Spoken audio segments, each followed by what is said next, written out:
Vamos lá então, versículo de número 9 diz assim: Partindo dali Jesus, partindo dali entrou Jesus na sinagoga deles. E eis que estava ali um homem que tinha uma das mãos atrofiadas. E eles, para poderem acusar Jesus, o interrogaram, dizendo: É lícito curar nos sábados?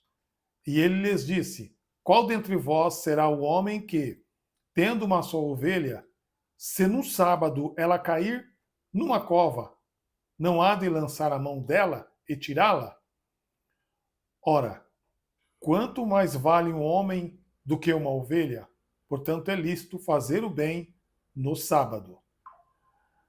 Então disse aquele homem: Estende a tua mão. E ele a estendeu a mão. Ele foi restituída sã como a outra. Os fariseus, porém, saindo dali, tomaram conselho contra ele para o matarem.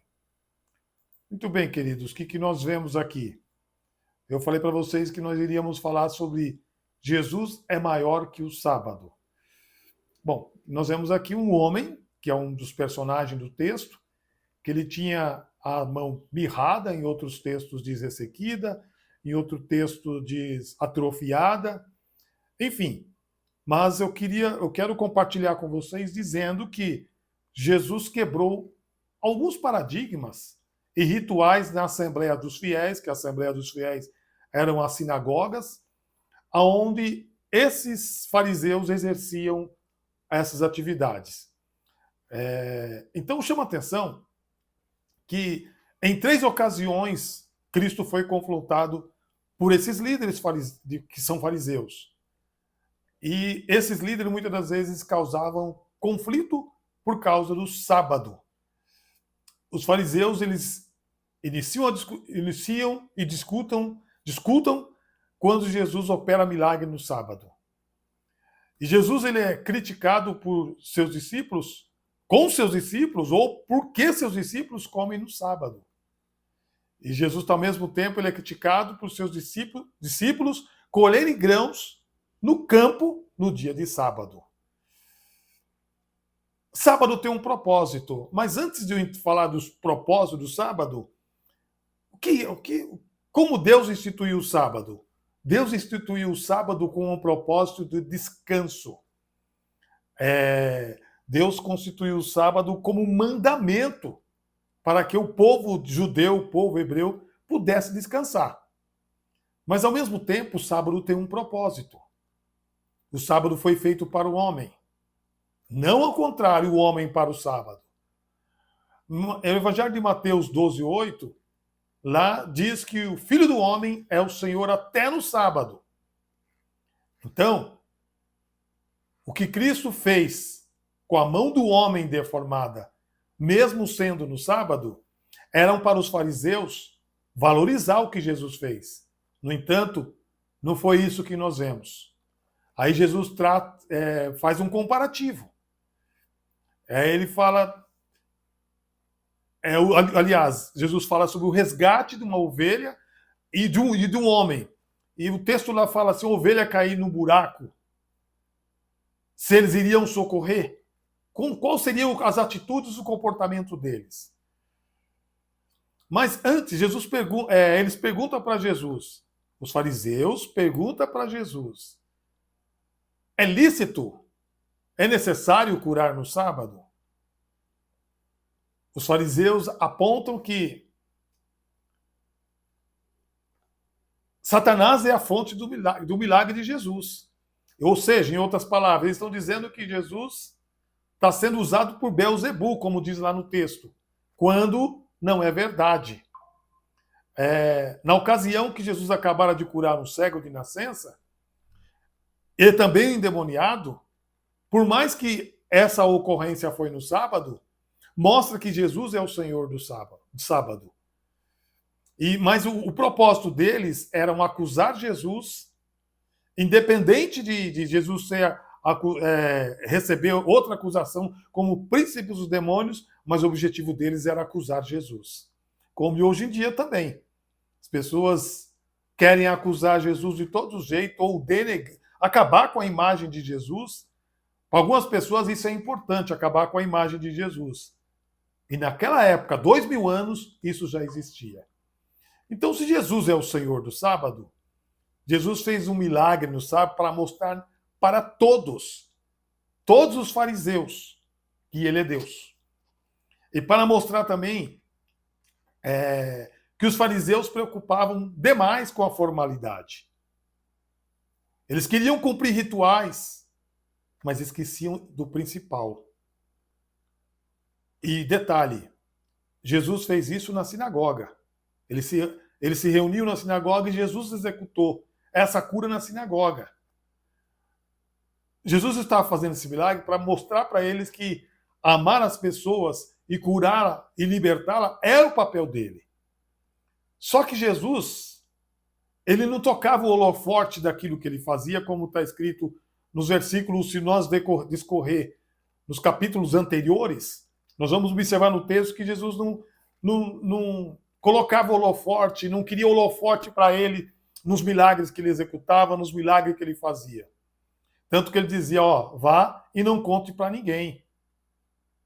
Mas os líderes da sinagoga, que eram responsáveis, que cumpriam rituais, que eram os homens mais importantes, eles não tiveram a capacidade de fazer a cura de um homem que tinha a mão atrofiada.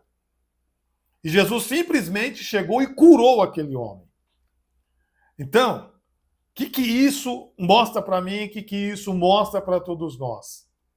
Que Jesus não está preocupado com os rituais, muitas das vezes, que os homens querem fazer. Tanto que a Bíblia diz assim, na cadeira estão sentados escribas e fariseus, escutai, mas não procedeis segundo as suas obras. Aí a pergunta é, o que é mais importante? O homem ou a ovelha? Como eu disse momentos atrás ou anteriormente, Jesus faz essa comparação. Se a ovelha cair no buraco, será que ela vai ser resgatada? Será que vão deixar ela morrer? Obviamente não. E quanto ao homem? O homem é mais importante do que o sábado? Por que essa pergunta? Porque os homens idolatravam o sábado. E para que Deus fez o propósito? Para que o sábado tinha um propósito? Ou melhor, qual é o propósito do sábado? O sábado era, ou seria, para uma dedicação ao Senhor, para fazer uma oração a Deus, para servir a Deus. E não um dia de idolatria, não era para ser idolatrado o sábado. Mas os fariseus estavam com esses papéis de idolatrar o sábado. E Jesus quebrou muitos paradigmas e isso assustou os fariseus. Então, cada dia, ou cada milagre, ou cada cura, cada fenômeno executado por Jesus chamava muito a atenção dos fariseus. Mas eu quero dizer para você, meu querido irmão e irmã em Cristo, que Jesus é maior que tudo. E a Bíblia diz assim, lá em Colossenses 2,17, portanto, ninguém vos julgueis pelo comer, ou pelo beber, ou por causa dos dias de festa, ou lua nova, ou do sábado. Também não podemos julgar as pessoas por causa do sábado. Porque tem religiões que guardam o sábado e as pessoas julgam. Paulo está apontando aqui para nós não julgar ninguém por causa do sábado. Porém, Jesus é maior que tudo e todos. Jesus é maior que o sábado, Jesus é maior que o templo, Jesus é maior até que os sacrifícios. Como os fariseus iriam entender isso? Porque os fariseus eles pegaram o norte de Moisés. Moisés já tinha dado o norte para os fariseus. Eles se apoiavam muito na lei mosaica. Mas agora, quando vem Jesus, para eles, Jesus está conflitando, está criando conflito, está criando atrito. Mas Jesus quis dizer que ele é o maior que tudo e todos. Ele sim é digno de ser reverenciado.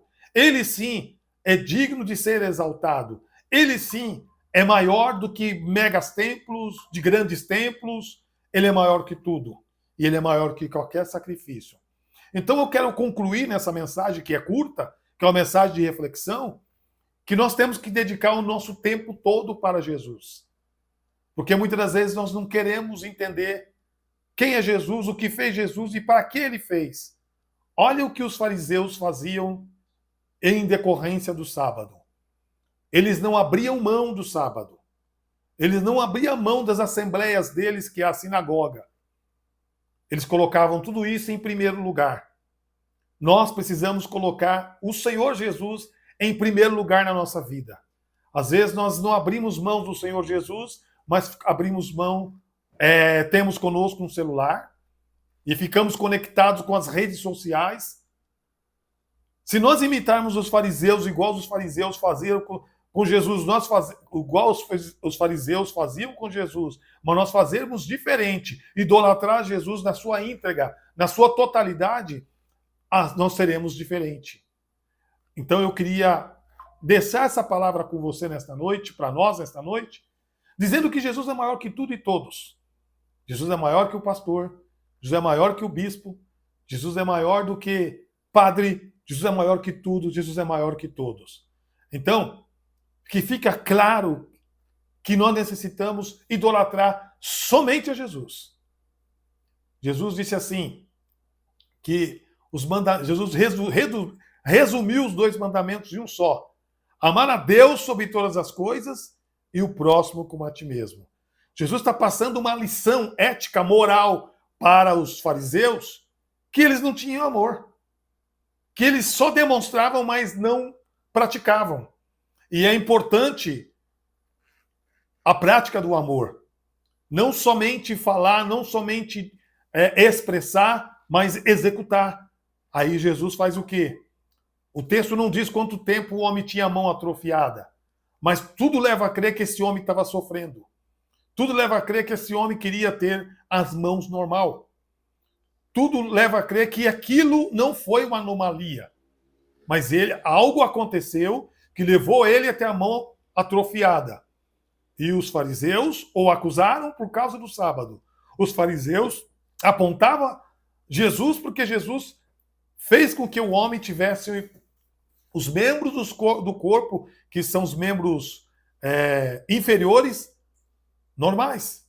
Os membros superiores, perdão, normais. E os homens, os fariseus, acusavam Jesus, não pensando somente no homem, mas pensando em paradigmas, em cultura, que eles estavam presos. E muitas das vezes nós ficamos presos em cultura, ficamos presos em paradigmas e não nos soltamos e não nos abrimos. E Jesus quer que nós tenhamos mente aberta. Para os fariseus, João veio comendo, eles acusavam. Jesus, às vezes, não bebia, também era acusado. O que eles queriam, então? Por que eles perseguiam Jesus?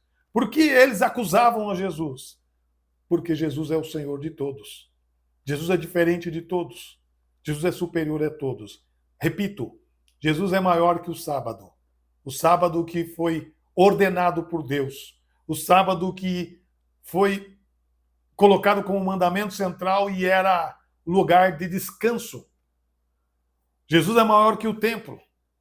O templo que foi construído por Salomão, destruído, depois construído novamente, destruído na década de 70.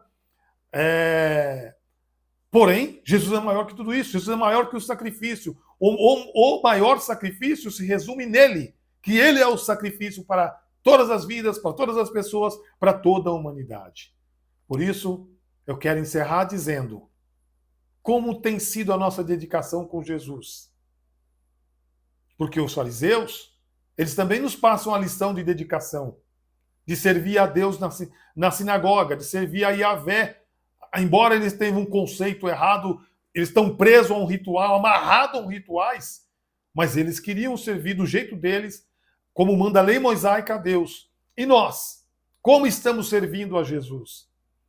Eu gostaria de deixar essa palavra de reflexão. Como você, como eu, como nós estamos servindo Jesus? Estamos dando o nosso melhor para Jesus? O que é dar o nosso melhor? É amar o próximo. Uma vez que nós estamos trabalhando em pequenos grupos, nós precisamos amar o próximo bastante. Não só de palavras. Paulo discorre sobre 1 Coríntios, capítulo 13, sobre o maior dom. O maior dom é o amor. E, infelizmente, os fariseus não tinham isso. Eles guardavam o sábado, idolatravam o sábado, mas não tinham amor. Se alguém caísse no buraco ou fosse abocanhado por víboras ou fosse pego por um leão, talvez podia morrer estraçalhado, que eles não tinham essa coerência, não tinham essa prática de socorrer essas vidas. Mas nós temos toda a oportunidade de fazer a diferença. Fica com essa palavra no teu coração, no nome de Jesus, no nome de Jesus. Amém?